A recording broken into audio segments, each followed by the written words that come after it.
its foreign policy with respect to the Middle East. Now we're in a strange situation. There is nothing in our history to guide us. The world is running out of fossil fuel. We've got our eye on Iran. We have the fields in Iraq. We have our eye on the pipelines that run through Afghanistan.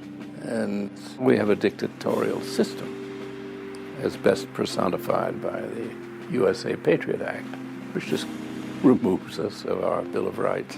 We just go further and further along the road toward total war.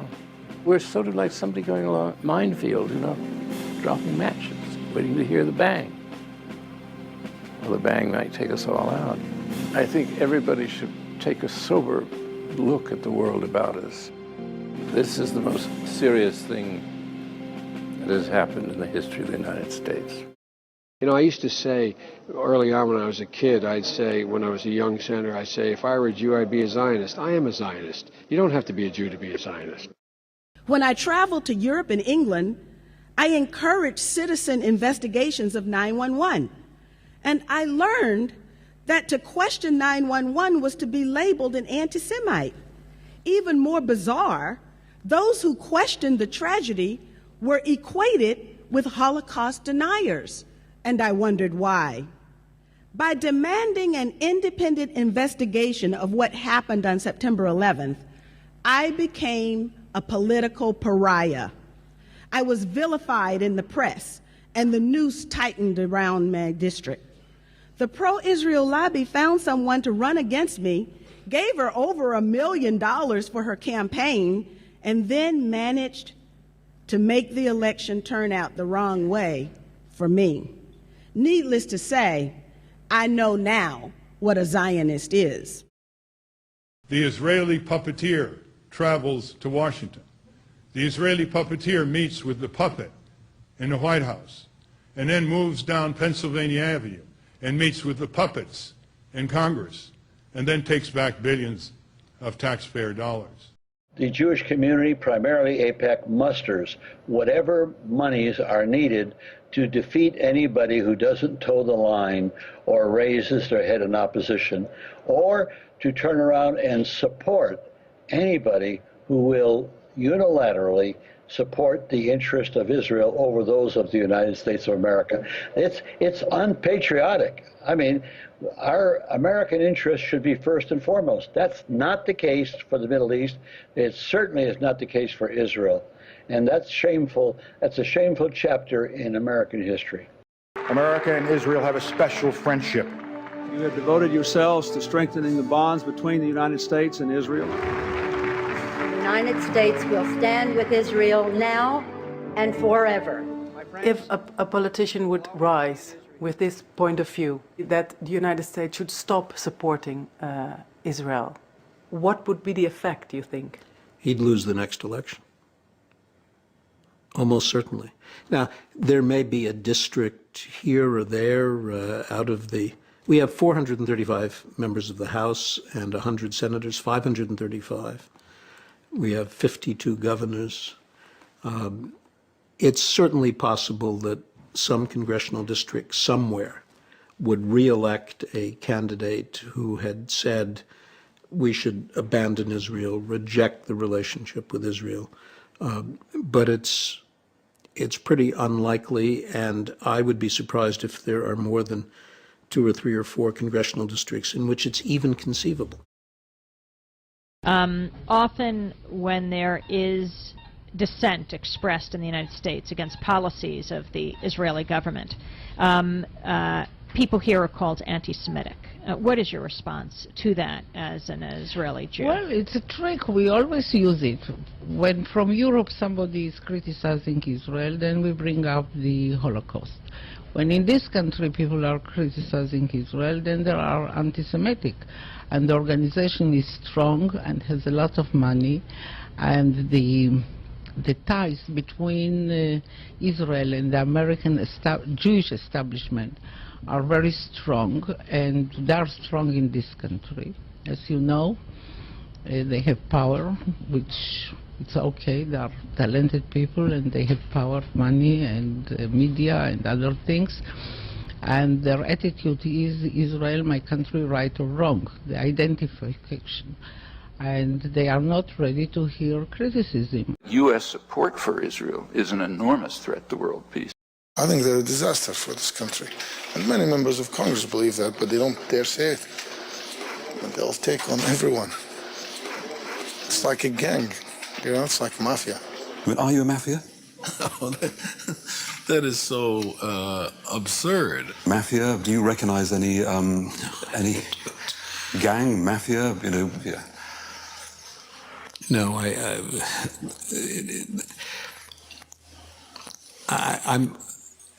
I usually have a response to statements like that, but I don't understand the statement, frankly. I don't know what power to intimidate where it's suggested that we have.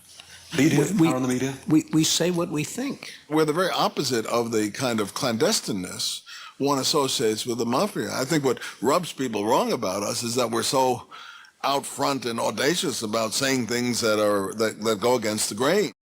This psychological angst that Americans have in general about their failure to respond positively, if you will, in the 30s when Jews were being harassed by the looming Nazi regime, to the point that when we did finally get into finding out about what the Nazis were doing during the war itself, it was quite heinous. I mean, the concentration camps, the death of so many Jews and others.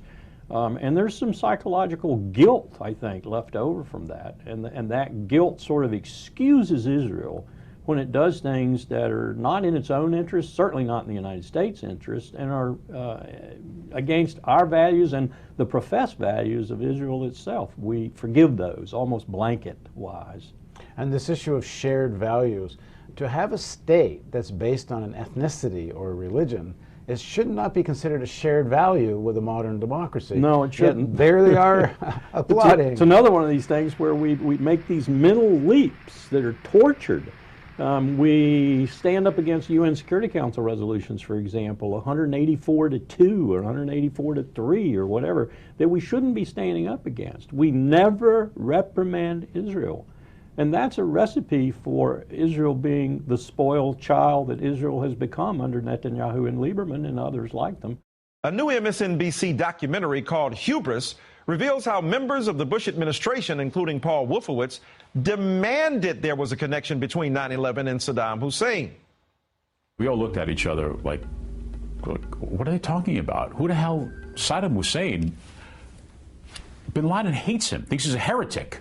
There's no connection between Saddam Hussein and Al-Qaeda.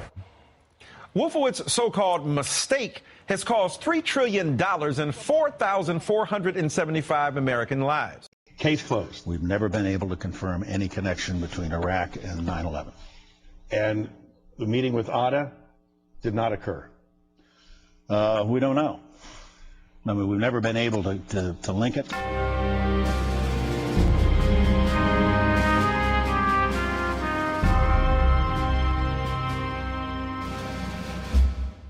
The Goldstone report unfairly singled out Israel for criticism. We challenged it.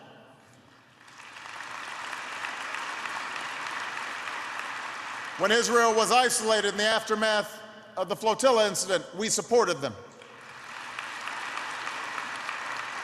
When there are efforts to boycott or divest from Israel, we will stand against them. And whenever an effort is made to delegitimize the state of Israel, my administration has opposed them. Helen, this is my inaugural moment here. I'm really excited. Mr. President, do you know of any country in the Middle East that has nuclear weapons? With respect to nuclear weapons, I don't want to speculate. What I know is this, that if we see a nuclear arms race in a region as volatile as the Middle East, everybody will be in danger. And one of my goals is to prevent nuclear proliferation generally. I think that it's important for the United States, in concert with Russia, to lead the way on this. Well, Israel is one of the loudest voices calling for a tougher line on Iran's nuclear program, but Israel's own nuclear capability has never been put to inspection. Even so, this is what is known. Israel has 2 nuclear research centers at Dimona and Sorek. Latest estimates suggest Israel's produced at least 118 warheads with weapons-grade plutonium. The Jericho ballistic missiles are capable of carrying such weapons. A Jericho 3 is now being developed, able to travel around 5,000 kilometers, bringing all of Iran and Europe into its range. There was an Israeli professor by the name of Martin Van Creveld. He said that Israel's Air Force targets all of Europe's capitals. Well, wait a minute here. Now, I thought it was Iran that was the big threat. Is Iran targeting any European capitals? No, they don't even have any nuclear weapons as far as we know. And they certainly don't have any ICBMs that would be able to carry them. Israel does have these weapons. And this Israeli professor is admitting the fact that Israel is aiming them at Europe. I mean, if we're going to side between Israel and Iran, it would make more logical sense for us to target the country that's aiming nuclear weapons at us or our allies, I guess if you want to call Europe our allies. But instead, we're targeting this guy in Iran who, as far as we know right now, doesn't even have one nuclear weapon. I'm not saying that that guy in Iran is the nicest guy in the world. I don't know very much about him. But I know for a fact he's no more of a danger to us than Israel is, who is targeting all of Europe's capitals with nuclear weapons. Really, what's it going to make a difference if Iran isn't there? If Israel's still there, well, they're still going to be aiming nuclear weapons at Europe, so what difference does it make if Iran's gone? They don't have any. Israel's the one that has them. An Israeli official quoted in Seymour Hersh's book as declaring, "We can still remember the smell of Auschwitz and Treblinka. Next time, we'll take all of you with us." General Moshe Dayan, a leading promoter of Israel's nuclear program, stated, "Israel must be like a mad dog, too dangerous to bother." How, in your opinion, did the public go along with this? You think fear was the answer? Well, fear is kind of the beginning of everything. Goering at Nuremberg gave an interview off the record, and somebody, a bright journalist, just said, "How on earth did you pull it off, you Nazis, to get the Germans, who were a civilized people for several hundred years, to turn into the bloody Huns and go to war, create concentration camps?" And Goering said, well, no sensible man is ever going to join your army and risk getting killed unless there's a strong reason. And that's fear. And we knew how to create it. The Bolsheviks are coming, or whichever enemy of the weak it was. The Poles are coming, the Czechs are killing the Sudeten Germans, and they'll try and kill you too. Even though I walk through the valley of the shadow of death, I fear no evil, for you are with me. The fear is constant, and it's just, for instance, every child of 9 outside the United States knows that Saddam Hussein had nothing to do with Al-Qaeda and nothing to do with Osama bin Laden. As a matter of fact, the two men despised each other. Every day for months, one day it would be the vice president, the next day it would be the president, saying how Saddam Hussein, we got to get him. We got to get him because of 9/11. We got to take care of evil all over the world. Bring him back dead or alive. Now, if the people hear that from what they assume is their president, elected president, they're bound to believe it's there's some residue that stays in people's heads. They can't keep lying all that much. And so with terror, they have been able to come up with the USA Patriot Act, which shreds our civil liberties, and we're now at war with just about everybody. We're talking about possible strikes against Iran, North Korea, Syria.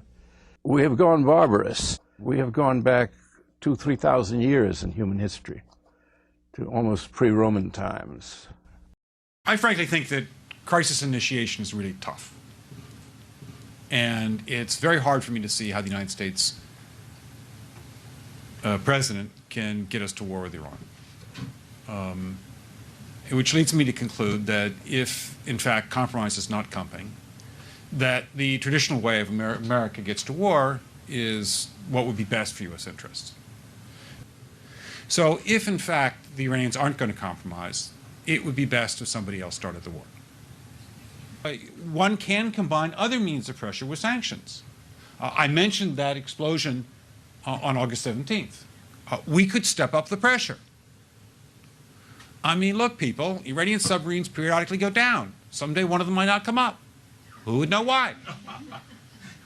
We can do a variety of things if we wish to increase the pressure. I'm not advocating that, but I'm just suggesting that this is not a either-or proposition. Of, it's just sanctions has to succeed or other things. We are in the game of using covert means against the Iranians. We could get nastier at that. Well, we like war. We like war. We're a warlike people. We like war because we're good at it. And you know why we're good at it? Because we get a lot of practice. This country's only 200 years old, and already we've had 10 major wars. We average a major war every 20 years in this country, so we're good at it. And it's a good thing we are. We're not very good at anything else anymore. Huh? Can't build a decent car, can't make a TV set or a VCR worth the fuck. Got no steel industry left, can't educate our young people, can't get health care to our old people, but we can bomb the shit out of your country, all right? Huh? We can bomb the shit out of your country, all right? Especially if your country is full of brown people. Oh, we like that, don't we? That's our hobby. That's our new job in the world, bombing brown people. Iraq, Panama, Grenada, Libya, you got some brown people in your country, tell them to watch the fuck out, or we'll goddamn bomb them. Well, when's the last white people you can remember that we bombed? Can you remember the last can you remember any white people we've ever bombed? The Germans, those are the only ones, and that's only because they were trying to cut in on our action. They wanted to dominate the world. Bullshit, that's our fucking job. That's our fucking job.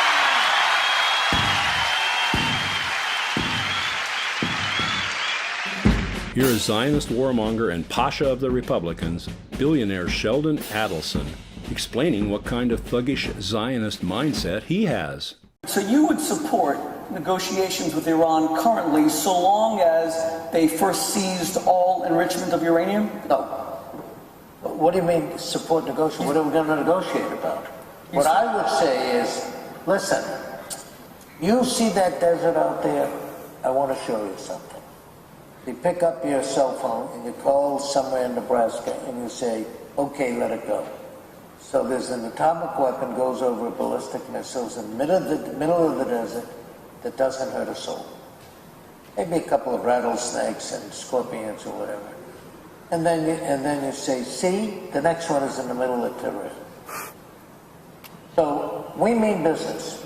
You want to be wiped out? Go ahead and take a tough position and continue with your nuclear development. You want to be peaceful? You want to be peaceful? Just reverse it all, and we will guarantee you that you can have a nuclear power plant for electricity purposes. His arrogance is staggering.